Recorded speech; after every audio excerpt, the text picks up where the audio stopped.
ભાવનગર શહેરમાંથી એક દુઃખદ અને કમકમાટીભરી ઘટના સામે આવી છે. શહેરના કુંભારવાડા વિસ્તાર ખાતે ટ્રેનની અડફેટે આવી જતા એક યુવકનું મોત નીપજતા સમગ્ર વિસ્તારમાં શોકનું મોજું ફરી વળ્યું હતું. ટ્રેનની ટક્કર એટલી ગંભીર હતી કે યુવકનું ઘટના સ્થળે જ કરુણ અને કમકમાટીભર્યું મોત નીપજ્યું હતું.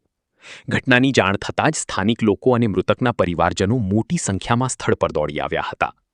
બનાવને લઈને વિસ્તારમાં ભારે ગમગીનીનો માહોલ જોવા મળ્યો હતો. બીજી તરફ રેલવે વિભાગના અધિકારીઓ પણ તાત્કાલિક ઘટના સ્થળે પહોંચી તપાસની કાર્યવાહી હાથ ધરી હતી. જરૂરી કાનૂની પ્રક્રિયા પૂર્ણ કર્યા બાદ મૃતદેહને પોસ્ટમોર્ટમ સહિતની કાર્યવાહી માટે લઈ જવામાં આવ્યો હતો. હાલ આ સમગ્ર ઘટનાને લઈને વધુ તપાસ હાથ ધરવામાં આવી રહી છે અને યુવક ટ્રેનની અડફેટે કેવી રીતે આવ્યા તે અંગે ચોક્કસ કારણ જાણવા પ્રયાસ કરવામાં આવી રહ્યો છે.